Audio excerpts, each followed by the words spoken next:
Hello everyone, welcome to part 3 of this kind of extended return video. If you didn't see part 1 or 2, part 1 is the tournaments that I attended and results I had with the new codex, but before the Nephilim release and Tyranid nerfs. Then part 2 was the Fight Club GT or Major here in Colorado.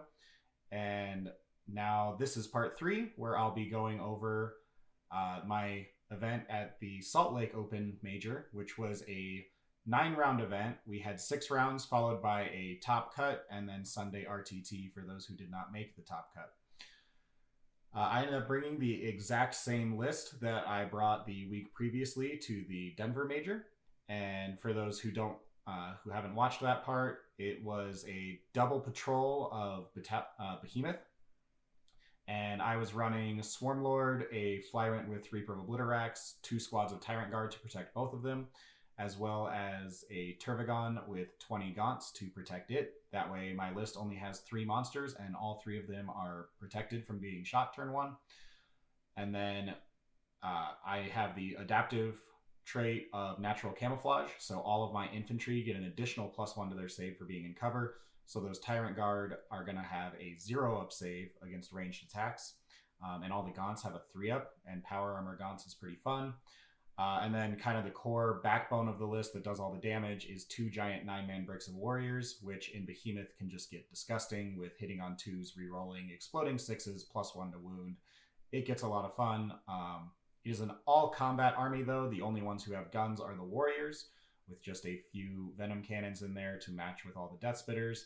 And everything else is combat. Even the Tervigon is upgraded with a Warlord trait and relic to make it a combat monstrosity. So that being said, let's get into the Salt Lake Open. Believe it or not, it was in Salt Lake City. And this event had 94 players. It was capped at 100, and then we had 6 drops. Only 6 drops out of 100 is actually really good. So with this event, it was random pairings day 1, battle point pairings day 2, and then a cut to the top 8, and again a Sunday RTT for those who didn't make the cut.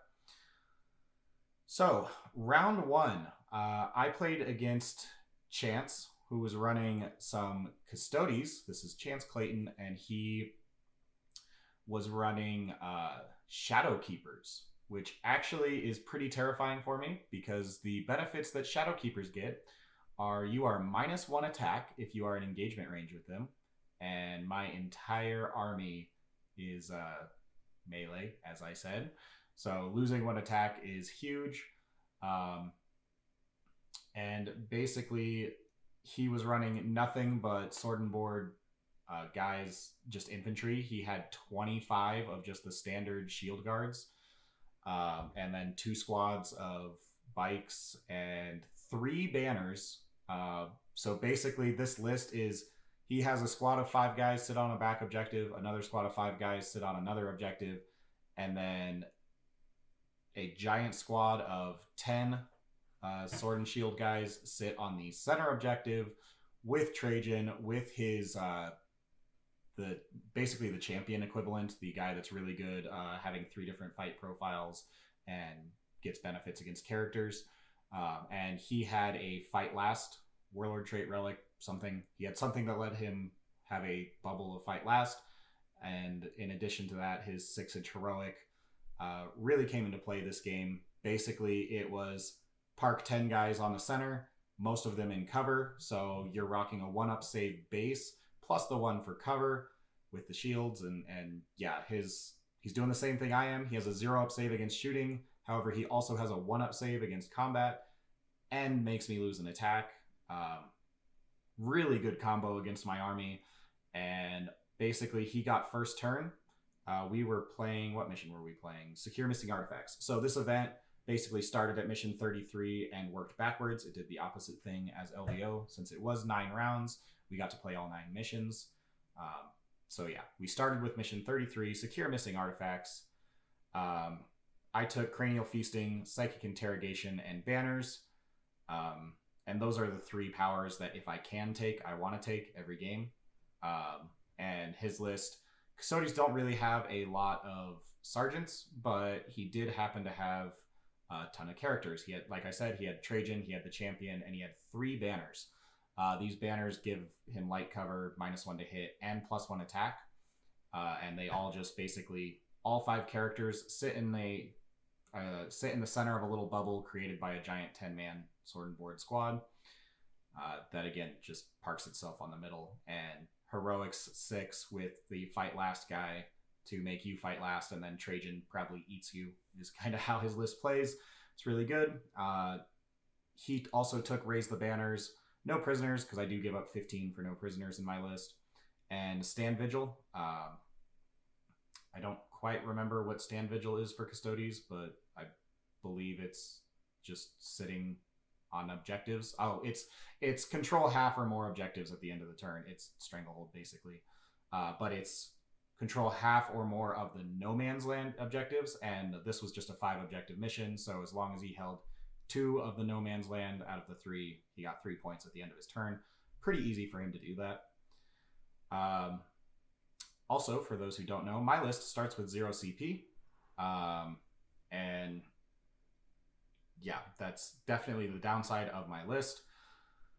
That being said, he won first turn, basically just moved forward and parked on the 3 objectives. Like I said, he raised some banners and just moved everyone up to the center, except for some bikes went up the flank and shot at my Tyrant Guard. Did nothing, because again, they've got a 0 up save, and he kind of whiffed. But he moved up, grabbed the center, and normally when an opponent does that, they get first turn and they move on to the center.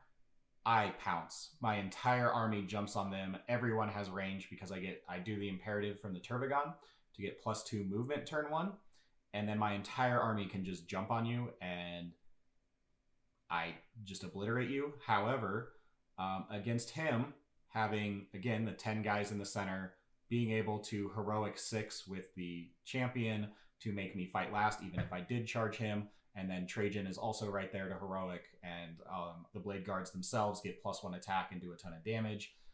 I elected to pass. I essentially just stood there and fired some pot shots at him turn 1, and honestly did nothing, because again, he's -1 to hit, an additional +1 to his save.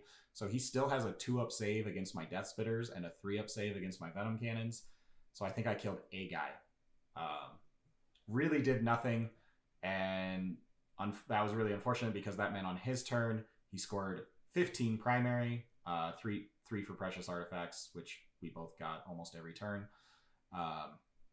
but 3 for precious artifacts and 12 for the primary. He also started getting 3 for banners, and basically he was just like, oh, you're just gonna sit there? Well, I'm winning, so I'm also just gonna sit here. Your turn. Yeah, I think the only thing that happened on my turn, the Flyrant did fly forward and killed his squad of bikes that was on the side. He's really good at doing that. I spent my my CP for D3 extra attacks, and I think I rolled 2 extra. With 7 attacks, the Flyrant picked up the whole squad. And actually did not overrun. I thought about it, but then I'm like, after the bikes are dead, the only guns he has are the spear guns, so I don't actually care. So I left the Flyrant kind of on his flank in order to threaten his backfield. And basically, since I couldn't contest the center, I decided to go around the side with the Flyrant. He very wisely ran his backfield to the furthest edge of the objective, which would have turned my charge into like an 8 or a 9 with the Flyrant. So my turn 2, I actually did turn around and decided to just throw everyone into the center. And basically I charged him with 4 squads all at once. I charged him with a Brick of 9 Warriors that was fully buffed with full rerolls and +1 to hit. And I also charged him with Swarmlord. I was going to throw Swarmlord's Tyrant Guard in there, but it was a choke point in the center between 2 buildings, so I could only get so much in there. And then basically my Flyrant came in from the back to force his 10-man squad to have to split up their attacks, which worked pretty well. And then he did heroic in with a banner, as well as the fight last guy into my warriors and Trajan into Swarmlord. unfortunately, I think he did split up his attacks too much, and so his resulting damage, he made my warriors fight last. So then my Flyrant went and picked up 5 of his sword and board guys. That Reaper Flyrant is really good against Custodes, but he picked up 5 of them, and then he elected to interrupt and had Trajan hit Swarmlord. Swarmlord tanked pretty well. I believe he did have Catalyst. He ended up taking, I think, 2 wounds. So I failed 3 saves from Trajan. Again, all 3 of them are 3 damage each.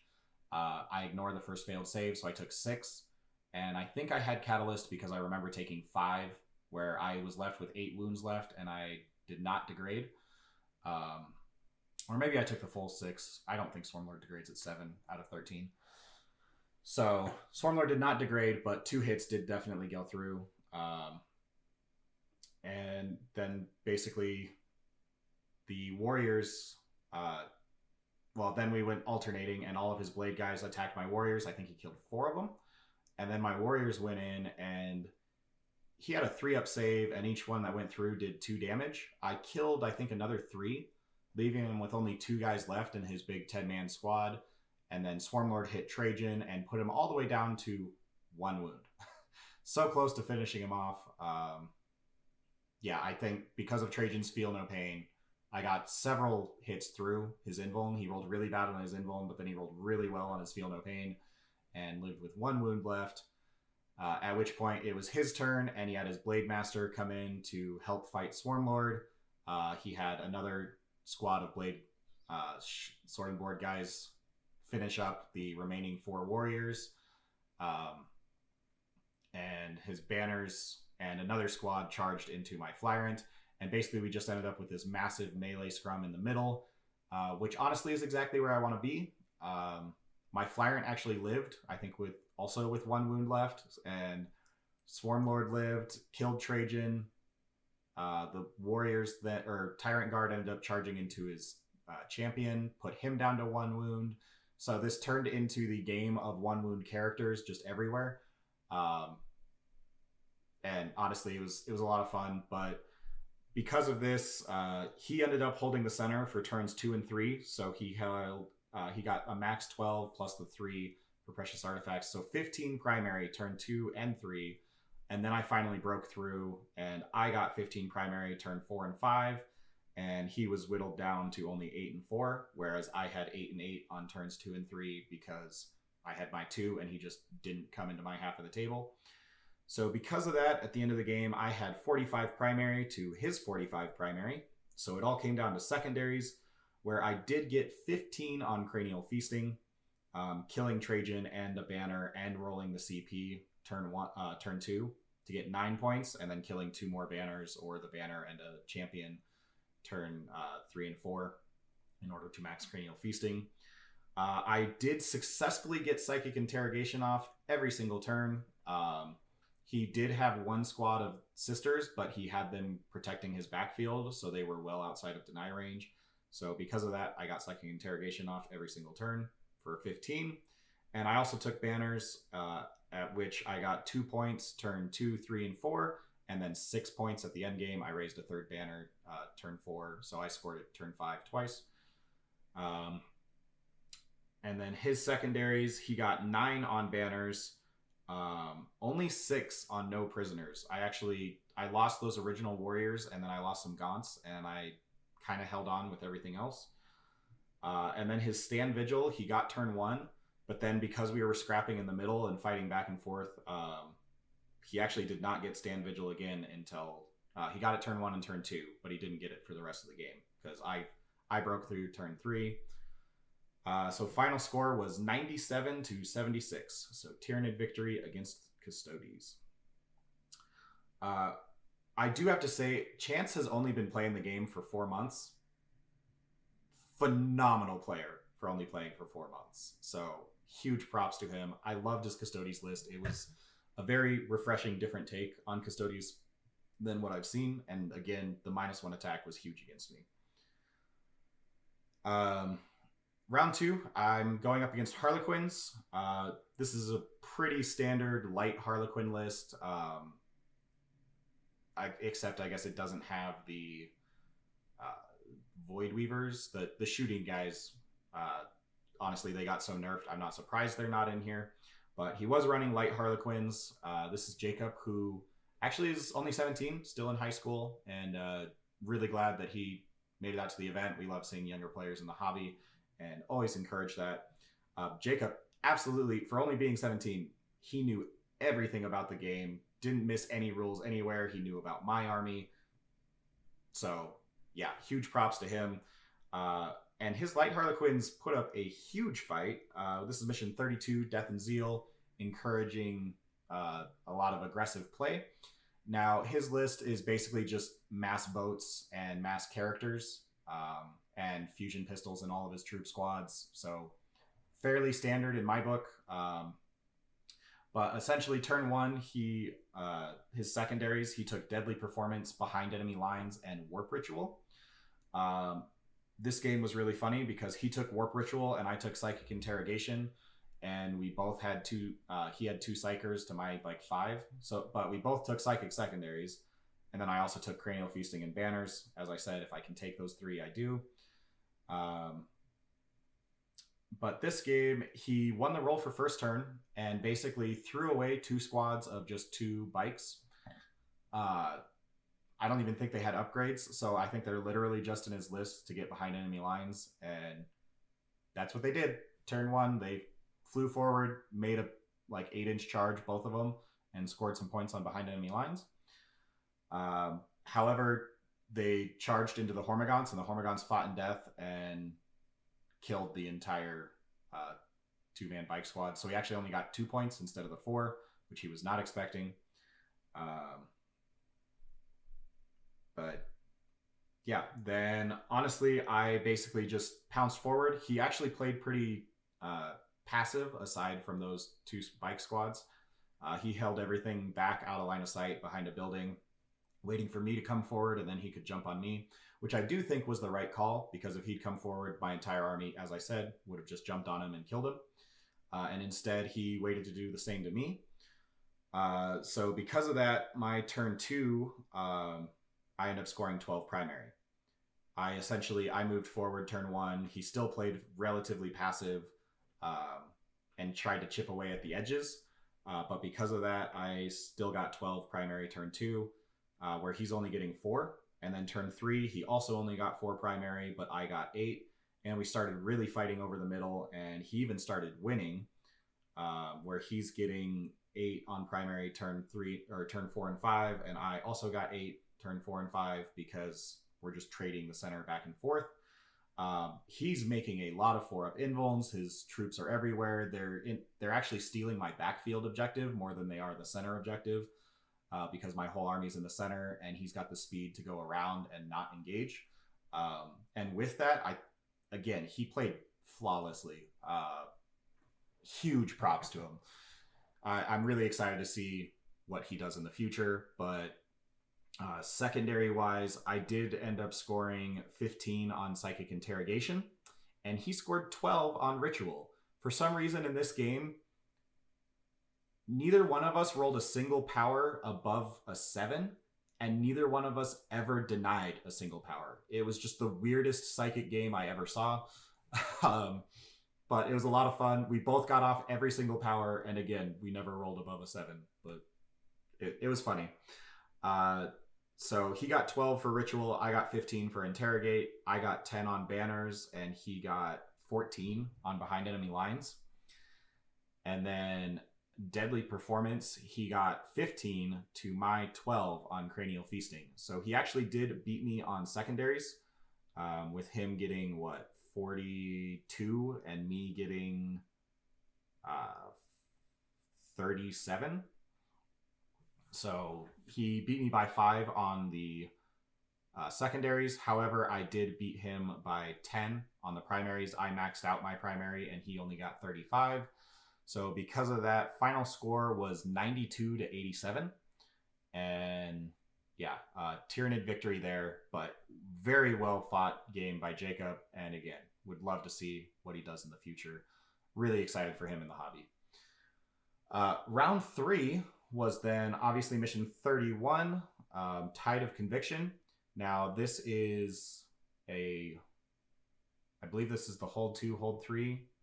Yeah, this is the hold 2, hold 3 with the offset objectives and Dawn of War deployment.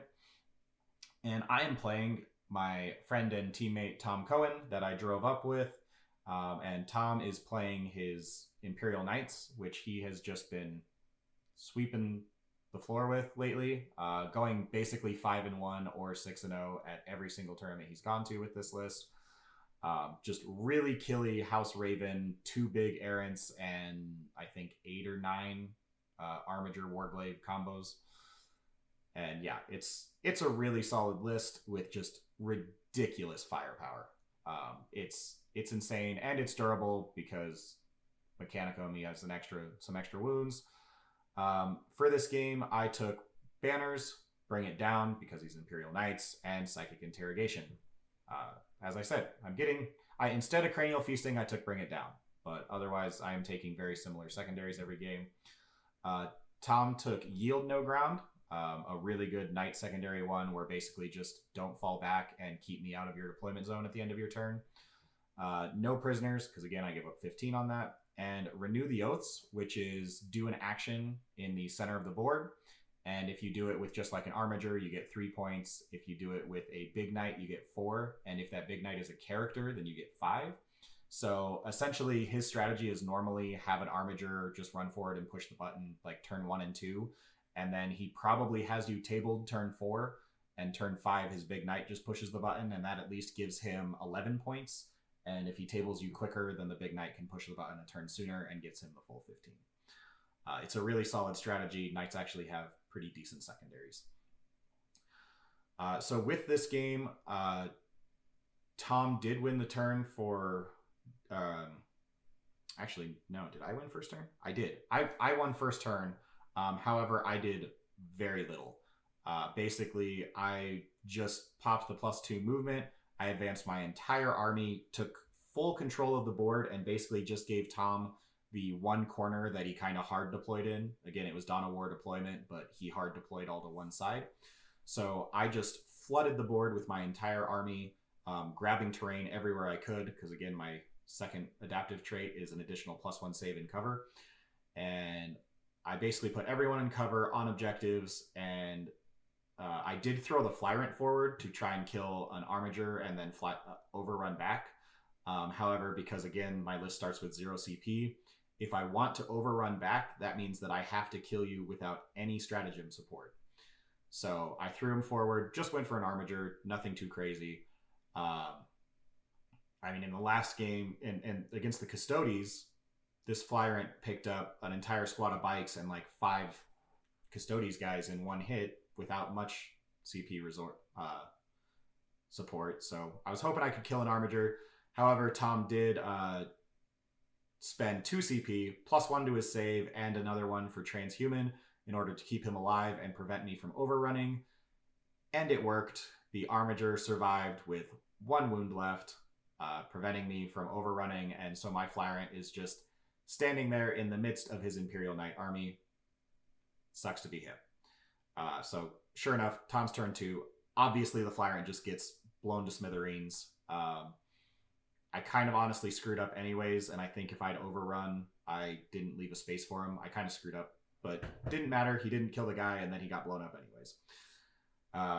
However, Tom's shooting was very frustrated by the fact that after killing the Flyrant, he then turns his guns on the rest of my army and gets really frustrated by that +2 to my armor save because almost all of his guns are AP2, aside from his Meltas. And so then suddenly he's shooting my Tyrant Guard and they still have a 2-up save. He's firing Meltas at my Tyrant Guard and they still have a 4-up save. And most of my warriors have a 2-up that he basically put all of his Armigers into a 9-man brick of warriors that were in some ruins. And it took all 3 of his Armigers with full buffs. Like these Armigers end up with +1 to hit, reroll 1s to hit, and exploding 6s because of all the auras that he ends up having and bond abilities. So these armigers are just absolutely disgusting, and at flat 3 damage apiece. I used every defensive strat that I could on these warriors. I gave them the -1 damage. They did have Catalyst, and they were in a ruin. And it still, it took him 3 armigers to pick up the whole 9-man squad, even through all the -1 damage and being in cover and Catalyst. But also, it took 3 armigers, which against Tom's list is actually a ton. So he only picked up that 1 squad of warriors, and then his Meltas, I think, picked up 2 or 3 of the Tyrant Guard out of my 7. So yeah, he was actually really frustrated at how little he did, but in my mind, he did plenty. So my turn 2 was basically go time. I'm like, hey, I'm in the middle of the field. His shooting was actually really scary. He did pick up like 500. He picked up 650 points of my army between the Flyrant and the 9-man Brick of Warriors and some Tyrant Guard. So he picked up over 600 points in 1 turn of shooting. And I'm like, I definitely cannot let him do that again. I still haven't killed anything yet. So I basically pounced. I threw everything forward, and let's see. Let's look at the scoring. How much did I get on Bring It Down for turn 2? I scored 6 points on Bring It Down. That means I killed 3 of his little knights. And yeah, basically, I definitely pounced. I killed 3 of his little knights, and I think I brought one of his big knights down to like 8 wounds left. Unfortunately, all it takes for him is spend some CP, and he's back at top bracket. And Tom's list makes CP like you would not believe. He just automatically gets an additional +1 at the start of every turn. So he gets 2 on his turn, 1 on my turn, just base. And then every time he spends a CP on a 5-up, he gets it back.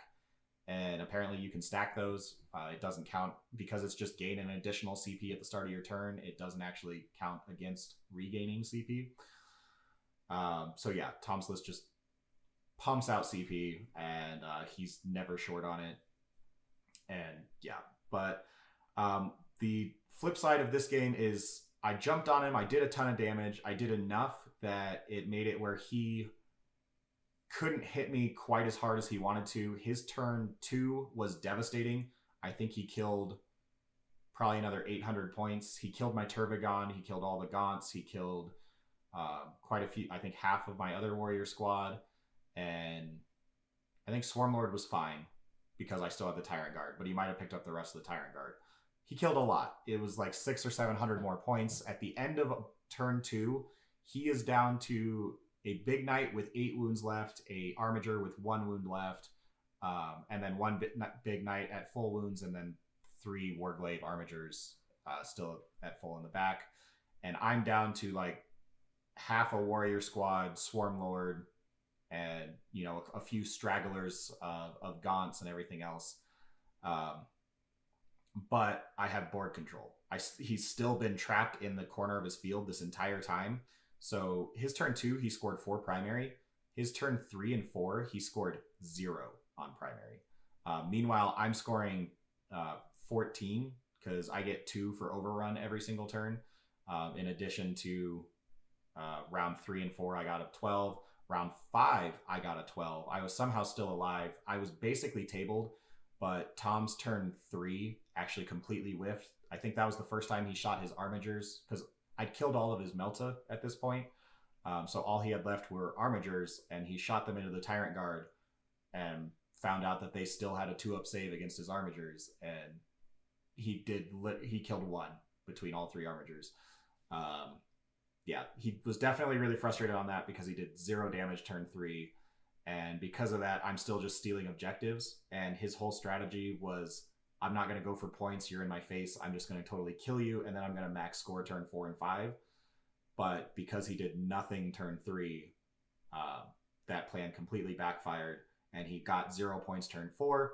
Finally, turn 4, he does basically finish me off and manages to get on all the objectives, where I am alive, though, with just enough OBSEC that I actually score the 12 on turn 5, but I'm pretty sure it was with a smattering of dudes that just happened to beat him just barely on every objective. And I used regenerating Gaunt shenanigans, I believe, with us on the Hormagaunts. to basically steal an objective out from under him. And he did finally get the 14 primary on turn 5, but by then it was definitely too late. So he only had a total of 18 primary that game, whereas I had 45. And then on secondaries, I did score 15 on banners, having put up 3 turn 1 and then just holding them basically all game. I got 15 on Bring It Down. I killed 3 Armigers turn 2. I killed a Big Knight turn 3. And then I killed... I killed enough points to max it on turn 4, which I believe was his other Big Knight and a Armiger. Whereas for him, for Yield No Ground, he scored 2 points, turn 1, 2, and 3. 3 points, turn 4, for a total of 9. He did get the full 15 points on No Prisoners. As I said, he basically tabled me. And then, however, he only scored 6 points on Renew the Oaths. Basically, he only got to have an Armiger push the button at the center, turn 4 and 5. So he did eventually defeat me in terms of units, but in terms of points, it took him way too long, and final score was 94 to 58. So yeah, after that end of day 1, I am 3-0, which I haven't been in a while. The last several tournaments I've been to since the nerfed Tyrannid Codex, I've basically lost in the first 3 rounds, 1 game, and then I submarine. This time I did not. I was 3-0 at the end of day 1. And then going into day 2, round 4 is against Derek Holden with his Custodes. And so I already fought Custodes and I won against Shadowkeepers. And I was like, well, Shadowkeepers were kind of my counter army with the -1 attack and making me fight last with a Warlord trait. So this is... This guy's playing Emissaries, so he can't be as much of a counter against me as the other guy was. Except all I remembered about Emissaries was ignore hit modifiers and a stratagem for a pregame move on a unit. I did not realize that there were... the other bit is fight first on his entire army.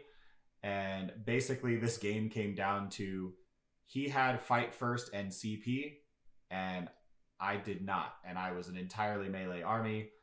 This game was over very fast. I got first turn, and I basically just rushed the center as I'd done every other game, grabbed some cover, although he didn't really have any guns.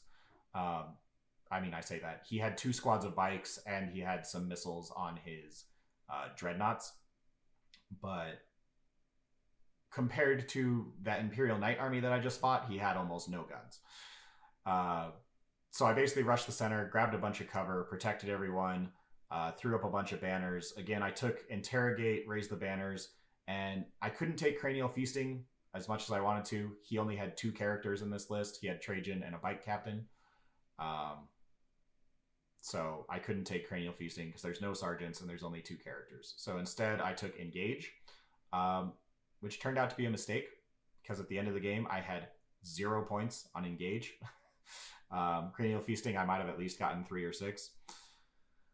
But essentially, Psychic Interrogation, I got it turn 1 and 2, and then I was tabled. Like I said, this game was ridiculously quick. I'm sorry, I'm just cutting to the chase. I moved forward, grabbed the center. He moved forward and charged me, and I think I fought in death with some warriors and I fought in death with my Tervigon, and I killed his Dreadnought that killed the Tervigon. It was actually really unfortunate because his Dreadnought with his 5 or 6 attacks got 3 wounds through. I think he did 4 wounds, and I saved 1 on my 6 up. And they're 3 plus D3 damage. My Tervigon has 17 wounds, and he rolled exactly 17 damage on his 3 plus D3. So he rolled basically max, because it maxes at 18, and he rolled 17 to kill me exactly. So I died, fought in death, and killed the Dreadnought with the Tervigon. This was the first big target the Tervigon has killed this event. But so glad he at least got to kill something. But that was his turn 1 was essentially a big trade there. And then he killed, I think, 4 or 5 warriors on one side in combat. And I killed like 3 Sagittarium on the swing back. But the rest of all the other combats he got to fight and kill just tons of stuff. Killed a whole bunch of Gaunts and, like I said, the Tervigon and like half a warrior squad. Then my turn 2, I'm like, okay, he's now got his entire army in the center. I get to jump. I get to initiate all the charges. And so I multi-charge 2 different squads of bikes. I charge his Dreadnought. I charge my Reaper Flyrant into Trajan. And I'm like, okay, well, I'm going to give all the buffs to my big 9-man warrior squad to keep them defensive because I know he fights first. And basically, I'm going to fight first with the Reaper Flyrant against Trajan, and then I'm going to fight with the warriors against everything else after he hits me with 1 unit. And then the Reaper Flyrant bounced off Trajan. Not just hard, completely bounced. I did 1 wound. And keep in mind, this is the Reaper Flyrant that in the previous game picked up 5 Sword and Ward guys and an entire bike squad in 1 swing. Then he hits Trajan, and my opponent's like, okay, well, I've got a ton of CP, so Trajan is transhuman, and you can't reroll against him. Which I had... I was hitting on 2s, rerolling 1s with exploding 6s. He turned off the rerolls, and I ended up getting 7 hits. But then when I rolled the wound, I rolled 1 4+ out of 7 dice. Trajan made his 4-up invuln, so he only took 1 damage from the mortal wound, and that was it. And then Trajan fought twice and killed the Flyrant, and his everything else that charged, that the warriors charged, even with the -1 damage and Catalyst, he picked up 5 of them, I think, with just 1 unit. He just rolled really hot, and my 4 warriors swung back and barely picked up a bike unit.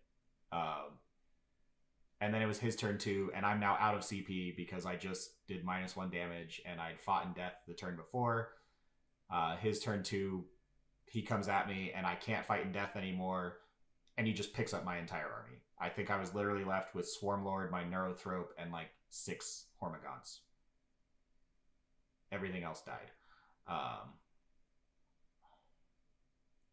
So... yeah, I was tabled essentially turn 2. I mean, it was top of 3, but I only got to play turn 2. So yeah, that was he just wiped the floor with me. The final score was 97-35. As I said, long and short of it is basically I was playing a melee army with no CP, and he was playing a melee army with fight first and a lot of CP. So he got to interrupt, he got to use strats, and I didn't. So he ended up winning very handily, and Derek Holden then went on to make it to the top 8. He lost 1 game, I believe, against Lee Harris, playing Chaos Knights. So yeah, but he ends up going 5-1, and then makes it into the top cut, where I believe he lost in the quarterfinals. So he took, I think, 6th overall in the event, maybe 5th. Next, round 5, I end up going against another Custodes. So I'm now 3 out of 5 games against Custodes. However, this one is finally the Emperor's Chosen Custodes, which is the ones that I am familiar with fighting because they were so good and prevalent at LVO. So very familiar about fighting against this. This guy was taking an Ares, which is really good at shooting 1 big target. Unfortunately for him, all my big targets are bodyguarded, and I made sure to bubble wrap them. So, yeah, this game, honestly, I was really kind of just sick of fighting Custodes. It was, again, game 3 out of 5, another Custodes player, and I just kind of was like, screw it, just throw everything forward and make sure he can't kill anything this time. But I did take Banners, Interrogate, and Engage. He took the Auric Mortalis, which is kill my most expensive unit, which happens to be a 9-man Brick of Warriors. And I just said, fine, this 9-man Brick of Warriors is just going to sit in the backfield and do nothing all game. They're going to be my backfield objective holder. I'm not letting you kill this squad, and you get a 0 on your out of 15 on your secondary. He also took Abhor the Witch because I do have 4 Psychers in my list, all of which are characters. And then he took Grind 'em Down. Honestly, I don't know. Is Auric Mortalis... Oh, Auric Mortalis replaces Assassinate. Otherwise, he could have doubled up on Assassinate and Abhor the Witch. But this game played out very differently because he was very much a shooty Custodes list instead of a combat Custodes list. And that meant that me winning first turn, which I did, jumped on him, and the Reaper Flyrant this time did not make the mistake of going after Trajan, went straight after his 4-man bike squad right off the bat, turn 1 again, killed all 4 of them, and then was killed on his turn by the bike captain charging in, but fought in death and killed the bike captain. Meanwhile, the rest of my list basically just sat in a ruin in the center and said, have fun shooting me with your AP2 weapons. And basically the Ares picked up like 3 warriors a turn because it only got 3 shots. And the one time he tried to fire the beam profile that gets multiple shots and it's only 1 damage and or like AP2, it literally killed 1 warrior when he fired the beam profile. Or the blast profile. So he went back to the beam profile and at least picked up 3 warriors a turn with his 3 shots. But it wasn't enough. And basically, yeah, I just was sitting there controlling the whole board where my Tervigon then started just killing all of his Sagittarum and actually killed Trajan as well. So in the last game, the Flyrant just completely whiffed against Trajan, did nothing. Trajan kills the Flyrant. In this game, Tervigon is just killing squads and squads of Sagittarum. Meanwhile, Trajan is just wailing on him, but the Tervigon's living. And I think after 3 rounds of combat, Trajan finally kills the Tervigon, but almost lost all of his infantry squads in the process. And I'm like, fine, I'm just not even going to bother with Trajan because he was so impossible to kill last game. I'll just let him be the 1-man army that he is and walk through everything. But I'm killing everything else. I'm killing all your scoring. And that absolutely was the right choice. My opponent scored very little. I actually completely maxed the primary. I got... this is a conversion, which is where if you hold... You get 2 points for holding a midfield objective, and you get 4 points for holding your opponent's home objective. And I started holding that from turn 2 on. So literally turn 2 through 5, I was scoring 18 primary points every single turn. And yeah, this game was just an absolute bloodbath. And Trajan, eventually it was just Trajan and the Ares left, and he couldn't score anything. He kind of pseudo-conceded by just suiciding Trajan into a 9-man squad of warriors. He killed 5 of them. I think he had 6 attacks, killed 5 of the 9 warriors, and left 4 left. And somehow those 4 warriors just killed Trajan. So Flyrant could do nothing, but the 4 warriors who didn't even have any buffs on them just picked Trajan up. So the game was a completely different experience than the previous one. And instead of me getting tabled turn 2, I completely obliterate this Custodes list, and I end up winning 100 to 21. And with that, I am 4-1. I am still in the contest for making the top 8 cut. My one loss was definitely a big loss, but all of my wins have been 90 plus points. I got a 92, 94, 97, and 100. And then my loss was a 35. So as long as I won my next game, I was very likely to make the top 8. However, my round 6 opponent was Marshall Peterson with his Necrons, who won the event I was at the week before with a perfect tournament. He scored 100 points every single game. But this tournament seemed to... He at least showed a bit of a chink in his armor because he had lost the previous round to Scott Rumpel with his Space Wolves. Basically, Scott had just tons of double exploding 6s and was able to just completely walk through Marshall's army really quickly before it could score all of its points. And now I'm fighting him round 6, and if I can do the same, I can knock Marshall out of the top 8, which would be really big considering he had just won Lone Star Open and he had just won the Denver Fight Club event really handily with this Necron list. So we are playing mission 21, which is Abandoned Sanctuaries, Dawn of War deployment, no pregame move or scout deploys. So that already helped me a little bit. He basically was forced to actually deploy in his deployment zone and could not use his whole faction ability of a pregame move. And that was big. Unfortunately, he did win first turn, so he basically swarmed onto the center field anyways. This is the kind of dumb mission where it's basically just fight over the center objective. And there are 3 in No Man's Land, but the center one is the important one where you get 2 points at the end of your turn if you hold it. And at the end of the game, whoever holds it scores 5 primary points. So because of this, we both knew the strategy was just throw everyone in the middle and see who's left standing. I have to say, I'd heard stories about Marshall's reanimation being absolutely insane, and it absolutely was. His turn 1, he basically threw Silent King onto the center with Xeris right behind him, buffed him up, and ready to resurrect some Miniers because they were allowing those rules this tournament, which is fine. But he had the Miniers in range of Xeris, buffed the Silent King, and then he surrounded the Silent King with squads of Lich Guard on either side.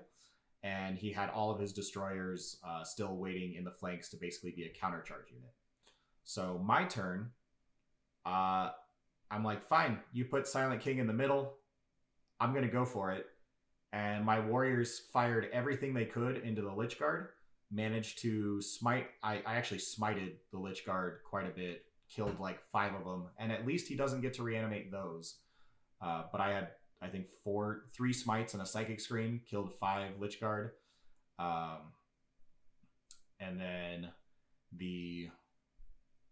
my shooting helped finish off and whittle down the Witch Guard enough that I could charge multiple units into Silent King.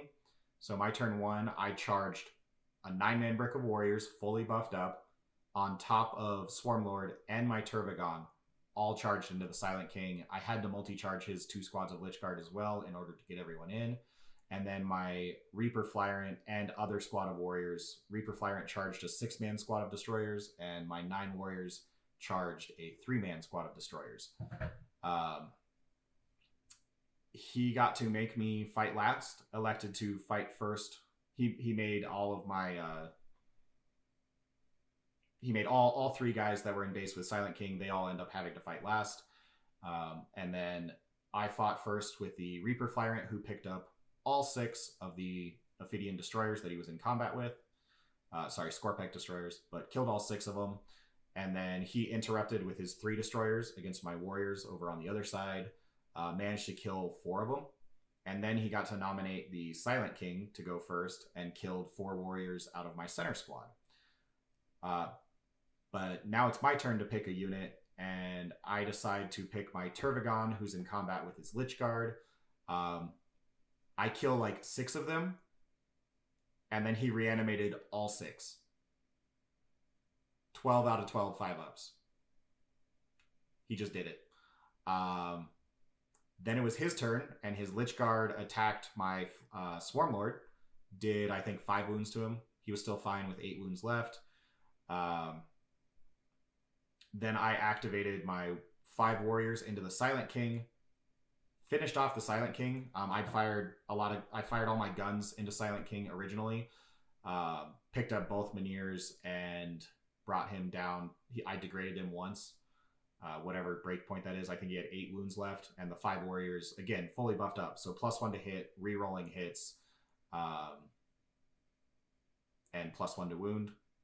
Picked up the Silent King, so that was big. I killed Silent King turn 1. He then activates the rest of all the reanimated Lich Guard into the Tervigon, does like 7 wounds to it. It has 11 left. Then Swarmlord activates, kills 4 Lich Guard, 3 of which stand back up.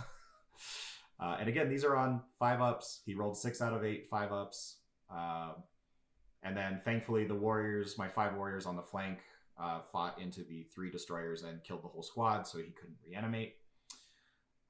Then his turn, we have an ongoing combat now with a 10 Lich Guard still fighting my Tervigon, but my Tervigon does have fight first. He's got 8 Lich Guard fighting Swarmlord. Both of those are ongoing combats. And then he basically throws a 6-man Ophidian Destroyer squad right back into the center where Silent King was, multi-charges Swarmlord, Tervigon, and the 5 remaining warriors. Decides to basically put one small guy who couldn't quite allocate his attacks into the warriors into Swarmlord. The rest of them kill the 5-man warrior squad that killed the Silent King. However, I spent 2 CP, fought in death, and again, this squad is fully buffed up, so they killed the entire 6-man Ophidian Destroyer squad that charged in.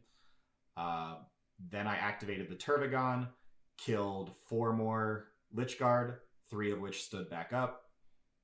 Consistency, I guess. And then I got to activate Swarmlord, killed 3 Lich Guard, only 1 reanimated this time. And then it was suddenly my turn again. He had grabbed my right flank, whereas I solidly had my left flank, and then we just had a massive scrum in the middle. Points honestly didn't even matter. We just knew it was fight over the center. And especially now that Silent King is dead, he's not getting his Code of Combat anymore. He only got 3 points on Code of Combat by killing my Gaunts with him turn 1. My Hormagaunts. He shot him. But yeah, we end up fighting over the center. As I said, I'm suddenly picking up destroyers left and right, but these Lich Guard will not die. And essentially, if Marshall gets a chance to reanimate, he's making like an 80% reanimate roll. My turn 2, I ended up with my 5-man warriors on the left flank, shot into his 3 Cataphren destroyers on the right flank, and I killed 2 of them, and then he reanimated both of them, 8 out of 8 5-ups. So he still just had a full squad, which was pretty ridiculous. However, most of the time he wasn't even getting an opportunity to reanimate because I was just killing him. And the Lich Guard basically were the one squad that I would do 8 wounds, he would save 4 or 5 of them, and then only lose 1 after the reanimates. And then he had Xeris in the back just resurrecting 1 every turn into each squad. It was very much the feel of Necrons. It did kind of turn into a game for the first 3 turns, but actually by turn 4, he was out of stuff. I'd broken through, and all he had was like 3 Lich Guard remaining in 1 squad, and Xeris and a Lord on a barge, and the 3 destroyers on the right flank that I just couldn't kill with shooting because they kept reanimating. But that wasn't enough for him to score anymore. I still had 5 warriors on an objective, and I basically still had all 3 of my combat characters just whittling him down. He couldn't kill them. He couldn't kill Swarmlord. He couldn't kill the Tervigon. T8 with a 2-up save was just too much for him, especially with the Tervigon fighting first. He tried going for a snipe against my Neurothrope with his command barge. I didn't fail my 3-up invulns, so I think I was down to 2 wounds left. At which point I smited and healed 2 back. And finally, I think turn 4, he conceded. And so the final score there was 94-56, where I did beat Marshall Peterson, who ended his Necron menace, knocked him out of the top 8. Still was a great game, fun guy, but yeah, I did win pretty handily. So it appears the Necron weakness is just jump on the entire army really quick, kill it before it scores, preferably all in melee, because, you know, Necrons are, if you can fight in death, like he's used to trading up with his destroyers, but every time his destroyers killed something, I would just fight in death and kill them back. And apparently Scott beat him the same way. His Wolfen just killed all the destroyers when they fought in death. And that's how you beat Necrons. So key tip. Yeah, so at the end of day 2, I am officially 5-1 with a 94-point win, 94-point win, 100-point win, 92-point win, 97-point win, and then 35-point loss, which put me in 5th place, where I solidly qualified for the top cut and got to play day 3. So, day 3, I end up fighting Steven from Xenos Petting Zoo, and he is playing Alpha Legion Chaos Space Marines. Really proud of him for making it to top 8 with this list. It is a super fun one. It does have Abaddon in it. It does have 10 Terminators in it. But after that, it becomes a really unique Alpha Legion list that basically takes advantage of scoring secondaries and the primary game and using the pregame redeploy and pregame move. And he's really good at doing that. Phenomenal player as well, like both skill-wise and just to play against. Because we're now in the top 8 and we don't really care about time that much anymore, we spent 35 minutes going ridiculously in depth through both of our lists and even our codexes before the game even started. We had a judge call on how the Behemoth fight on death works, if I would get to pile in or not. We had a judge call on that before we even started deploying terrain, if that tells you how in depth we went over our lists. Which honestly I really loved. And it was very much that really fun top level play of, hey, these are all of my capabilities. These are all of your capabilities. We both want each other performing at our best, and I want to beat you when you are at your best. Just that kind of fun mentality of no gotchas, no, which, you know, Alpha Legion you would think might have some gotchas, but no, it was a really straight up game. Steven's a super fun guy. I will play him and his team anytime. They're phenomenal. And this game, we were playing mission 13, which is the Data Scry Salvage. 4 objectives diagonally across the center. Hold 2, hold 3. And yeah, this mission tends to favor whoever goes first, because if you can hop on those objectives, then probably score, and your opponent is just on the back foot right off the bat, and it's really hard to actually score primary in this mission, because all you have to do is kill your opponent. If they're sitting on their home objective and 2 of the midfield objectives, all you have to do is kill them off of one and maybe have enough obsec on the other objective, and you can zero them on primary pretty easily. So with this, I did get first turn, which I most definitely wanted. He then does Alpha Legion redeploy pretty much everything out of range except for the 10-man brick with the Rune of Damnation.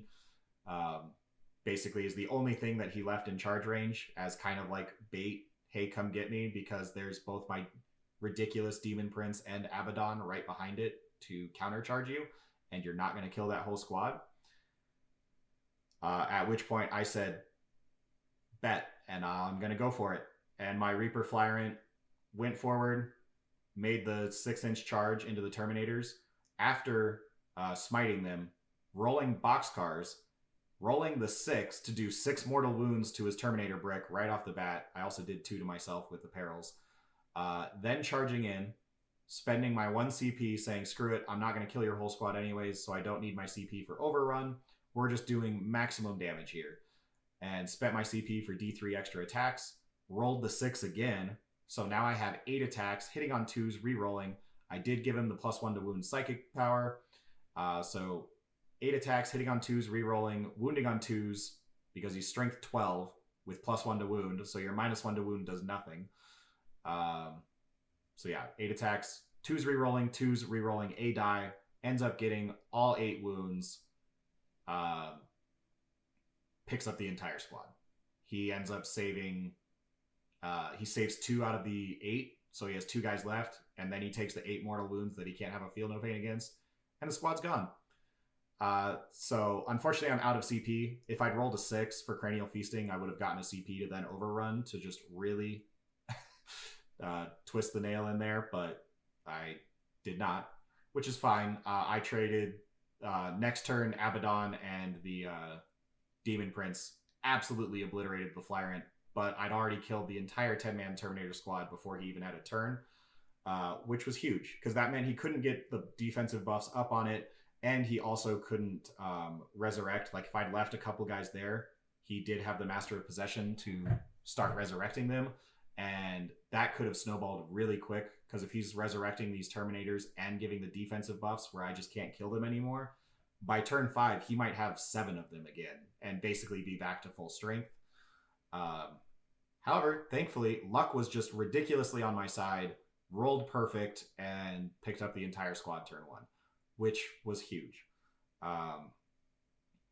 Yeah, so then on Steven's turn, he basically has Abaddon and a Demon Prince to kill off my Flyrant, and then they proceed down towards the bottom right-hand corner where there's 2 objectives there that Swarmlord is sitting on with all 7 of my Tyrant Guard. I really did not want him to be shot. And then on the top right corner, he moves out of his deployment zone, and basically he moves all of his Possessed and Obliterators and Cultists to go threaten there. And then he has a unit of 5 Terminators and a unit of 5 Jump Pack Marines in Deep Strike to get Rod. He also took Engage, and basically, and then he took no prisoners because, again, I gave up 15.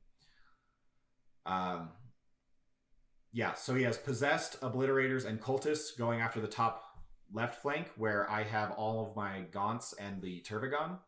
And then Demon Prince and Abaddon go to the bottom right flank where I have Swarmlord with 7 Tyrant Guard. And then I just am happily sitting with all 18 warriors and my Neurothrope on my home field objective, just kind of chipping away with some guns, saying, hey, if you actually come to the midfield, they're going to jump on you and charge you.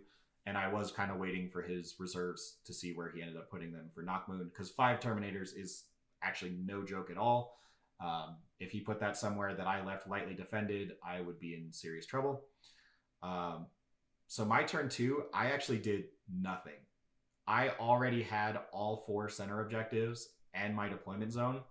And I said, you know what? I'm just going to sit here. I'm not going to leave. So pass the turn. I shot and I killed 1 Obliterator, which he then just resurrected with his Master of Possession. So I actually did nothing on my turn 2, except, score 16 primary. Because I held 2, I held 3, I held more, and I got the 4 for data intercept. And I finally put up the banners because I, like an idiot, I just advanced my whole army turn 1, and I forgot to do data intercept, and I forgot to do banners. Yeah, that was definitely a really dumb move on my part, but I made up for it with luck by killing the 10 Terminators. His turn 2, he then charges Demon Prince and Abaddon into the Tyrant Guard and Swarmlord. Abaddon picks up Swarmlord with ease. Swarmlord fights in death, does nothing because of Abaddon's Zinch Mark ignoring the 1 failed save that he had. Demon Prince actually only kills 2 of the 4 Tyrant Guard, and the other 2 survive. They pass morale. And then on the top left corner, his Possessed kill off all of my Hormagaunts off of that corner objective. I was going to fight in death with them, but I elected to fight in death with Swarmlord instead, because if I did at least 3 damage to Abaddon, I had a very real chance of killing him next turn, because with shooting, I could have chipped away 3 wounds. Between both warrior squads, I do think I could have done 3 wounds to Abaddon, and then I would have charged in with an entire 9-man warrior brick fully buffed up to do the final 3 wounds to Abaddon. Unfortunately, as I said, fighting in death, I only got 1 wound through, which Abaddon ignored, took 0 damage. So I just elected to ignore Abaddon, let him just do his thing. He was sitting on an objective now with no support. It was literally him and a Demon Prince in an entire table quarter with 2 objectives, and there were no other units over there. So I'm like, hey, Abaddon could be an objective sitter this game. I don't want to deal with him. And I kind of focused the rest of my army into the top left corner where he had his Possessed and Obliterators and Cultists, and then my bottom right, my home corner, he did deep strike both the Raptors and the Terminators in. The Raptors did some knock wound back there, and then the Terminators shot at my Termagants, realized after shooting them that they had a 3-up save, and I think he killed one. Because, I mean, overall he killed one. I think he killed like 8, but then my Tervigon brought 7 of them back. So net gain, he killed 1 Gaunt with his 20 Stormbolters. Yeah, then my turn 3, I once again kind of elected to just sit there. He put the Raptors and the Terminators so far in the corner that they actually weren't anywhere near my objective and my warriors. They were just in shooting range. I think they were like a solid 15 inches away, enough that I didn't want my warriors to completely turn around and charge them, because then they would literally do nothing for the rest of the game. So I'm like, no, you can sit here and come back to me. If you want to just shoot Stormbolters at me, I'm fine with that. I will live and I'm fine. So I just stayed there and told him he has to come to me. Meanwhile, the Tervigon charged into his Obliterators. Didn't quite get there. I had 5 attacks with the smash profile. And unfortunately only got 2 of them through, picked up 2 of the Obliterators, which then Master of Possession starts bringing them back. Warriors charged in, killed some Obliterators, but Master of Possession kept bringing them back. That unit was really frustrating, where I kept leaving them with like 1 guy with 2 wounds left, but the Master of Possession has the relic to cast from 24 away, heal the guy back to full, and bring another guy back. So I just couldn't kill that squad. And suddenly, Abaddon decides to leave his objective on turn 4 to charge the 9-man warrior brick that have his Obliterators surrounded. Again, I'm down to 1 Obliterator with like 2 wounds left. Abaddon has an 11-inch charge. It's a 9-inch charge through a crater. So it turns into an 11-inch charge into the warriors, and he makes the charge. He rolls the 11. Abaddon goes in, picks up all like 7 warriors that were left, kills the whole squad, and I'm suddenly down to a Tervigon in the top left, staring down Abaddon. The 2 Tyrant Guard that I had basically left the Demon Prince. They said, you can sit on this objective, it's yours. I'm going to go into your backfield. And they were sweeping up the right flank to go kill his Master of Possession. And all of a sudden, he's now sitting on all of the objectives, except for my home one. And basically, I have a few Gaunts remaining on the objective that Abaddon just obliterated all the warriors off of.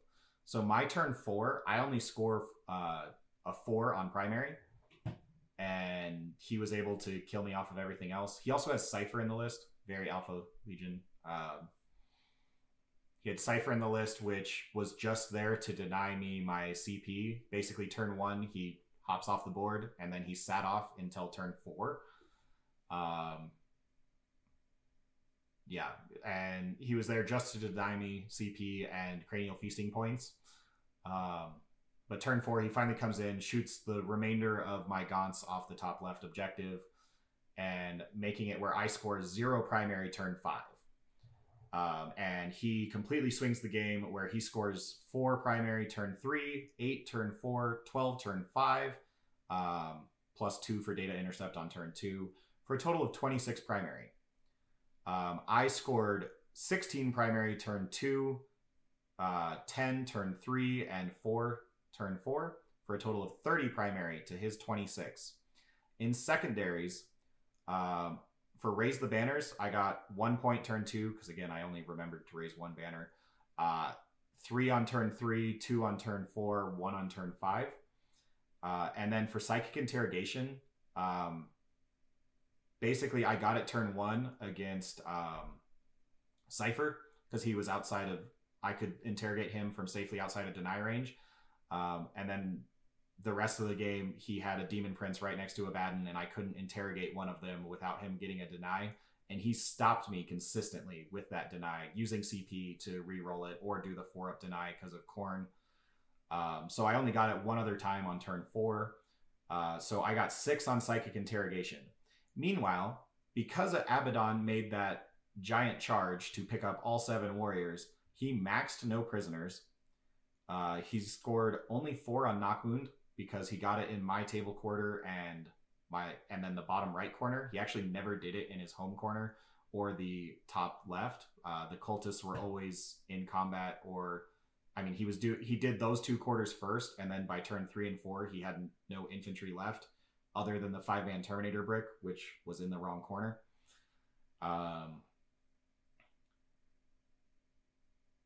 And then he did have engage, but he only got 2 points turn 1, 2, and 3, and then he didn't have enough units left because all he had was like Abaddon, Demon Prince. He just had characters left, basically. So he wasn't scoring engage anymore. So final score of this game came down to 65-61 with a Tyranid victory.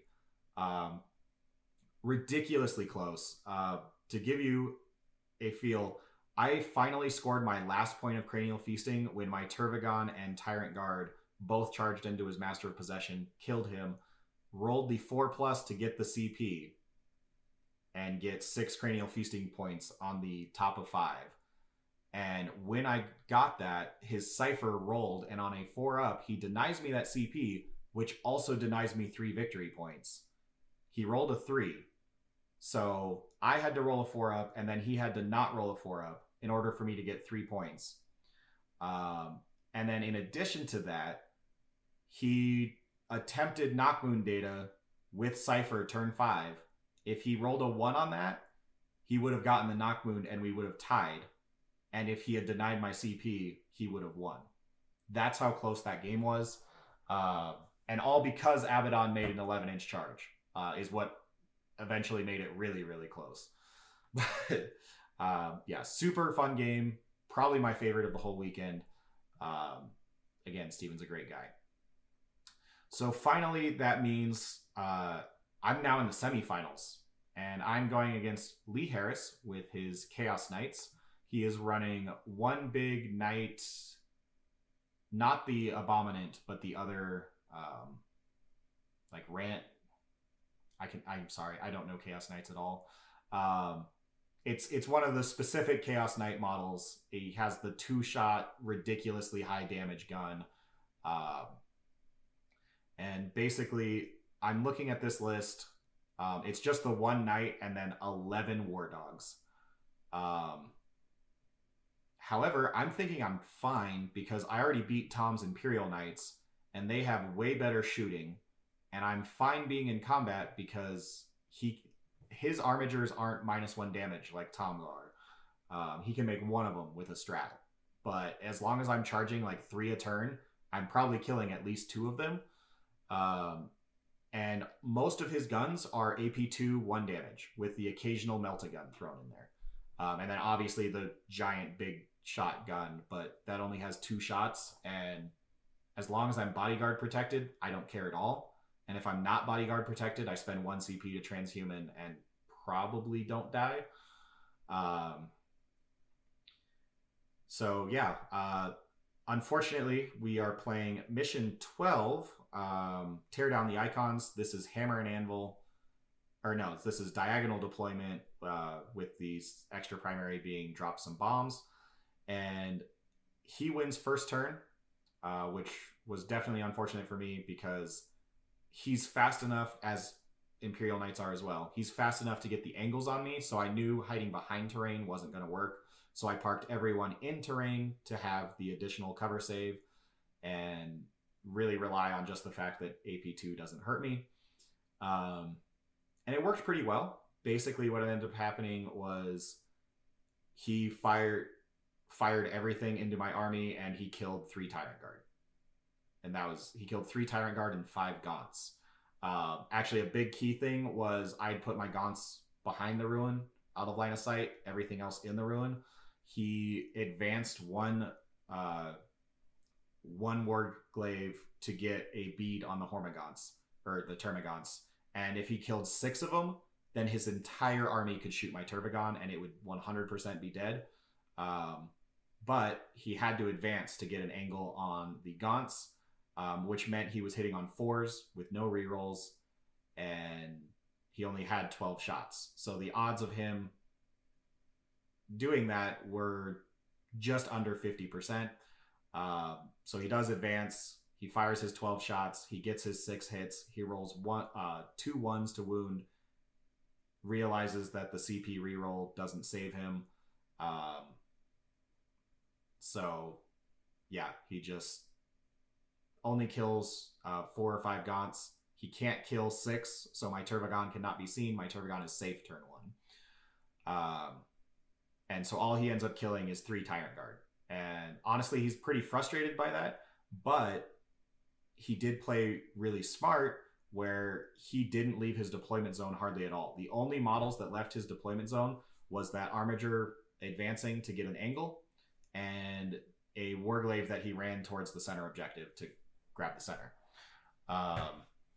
So other than that, none of his other models actually left his deployment zone, so I still had a 24-inch gap between me and him, meaning that I couldn't just jump on him like I'd been doing against all my other opponents who went first.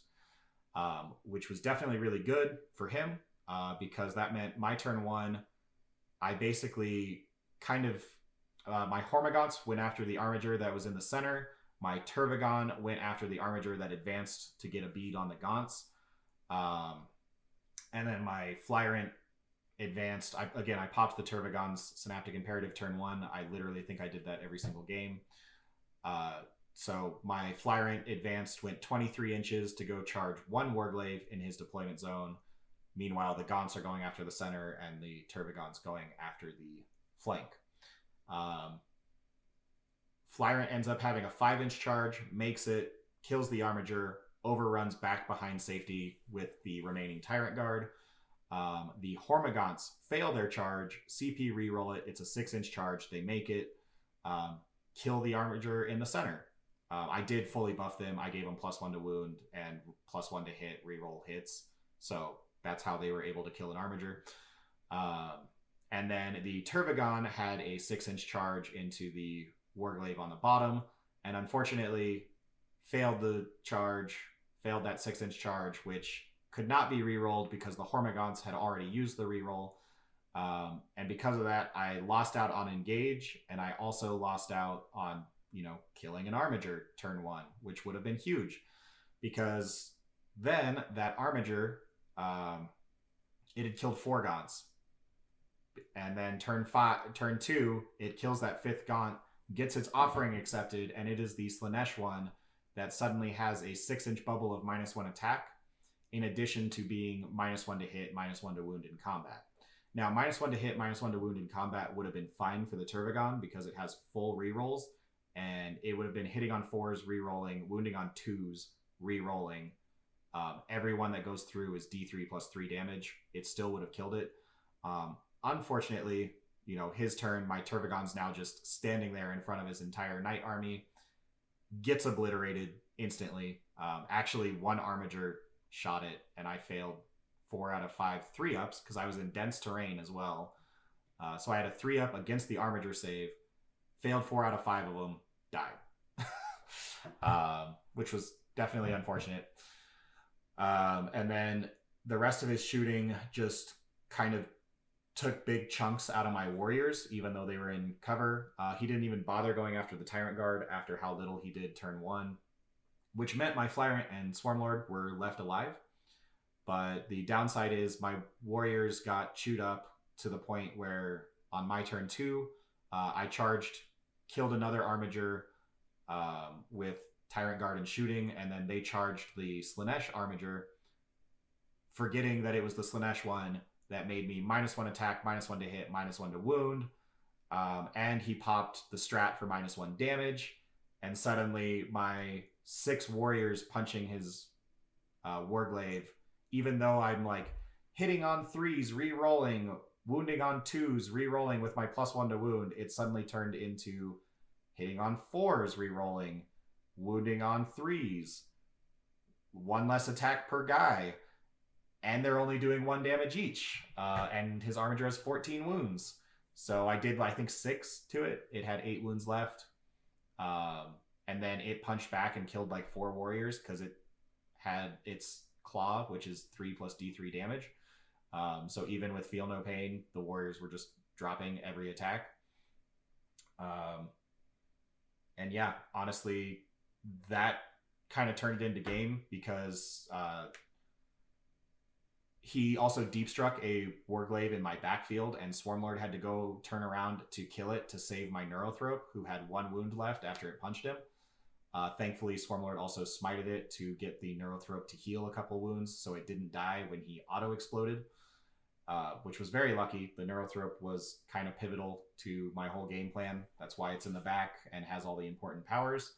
But that meant Swarmlord had to turn around, and I'm suddenly... Swarmlord's back in my backfield. My Flyrant did kill 1 more Armiger all by himself, and then, got shot to ribbons. And my turn 4 is basically Swarmlord turns back around, goes and charges the Big Knight. But at this point, the Big Knight has his offering accepted and is -1, or no hit, no rerolls against. You can't reroll hits, wounds, or damage. And he's transhuman to hit. So Swarmlord goes in, has his 9 attacks, gets 5 hits, 4 wounds, does 12 damage to him. But again, he has like 28 wounds, so he's still fine. He then falls back, shoots and charges Swarmlord, kills him, and it starts going... It's basically downhill at this point, where my guys just can't do damage to him anymore. I've killed 6 Armigers, 7 maybe even. Doesn't matter, he had 11 plus the Big Knight, and the Big Knight is now in my backfield just rampaging through. I try to go out in a final blaze of glory where my other 9-man warrior squad, who's just been camping on the top left objective this entire time in ruins and taking pot shots, they eventually killed an Armiger, turn like 5, but they decided turn 5 to advance forward to the center, kill an Armiger off the center, and shot and finished off the Armiger they'd been shooting at all game. But when they charged the one in the center, somehow I gave them full buffs. Their rerolls to hit, +1 to hit, and +1 to wound. 45 attacks. I did 3 damage. Lee didn't even bother using any defensive strats because he's like, even with the defensive strats, I die. So I'm just not even going to bother. And then somehow I just rolled that bad. And this Armiger did have a 5-up feel no pain. And he just made like 10 out of 12 5-up feel no pains. Didn't even get degraded. He took 3 damage. So I guess it was 9 out of 12 5-up feel no pains. And yeah, he just was fine. And then he swung back and killed 6 warriors with him, which was great. That was my blaze of glory that I meant to go out on. I was going to overrun back onto his backfield objective and steal some primary. Didn't happen. So Lee does end up winning this game and then goes on to win the tournament with his Chaos Knights. So congrats to Lee Harris on winning with Chaos Knights. But the final score of this game, it was pretty low scoring, 68-55. So overall, I end up placing 3rd in the tournament. I had more battle points than 4th place, the other guy in the semifinals. So I take 3rd place, and yeah, it was a ton of fun. I love this list. I'm going to make some tweaks to it. I don't know what yet, but I hope you enjoyed this video. Super long one, 1.5 hours, but it was a hell of a tournament to go through. And hope you guys enjoyed. I will probably be playing some kind of version of this list in the future, but I'm going to take probably a break from tournaments for about 2 months. I'm going to Greece next month, so I'm definitely not playing then. And yeah, thanks for watching, guys. If you guys stayed all the way to the end, then you're phenomenal. And hope you enjoy these videos. Thanks very much.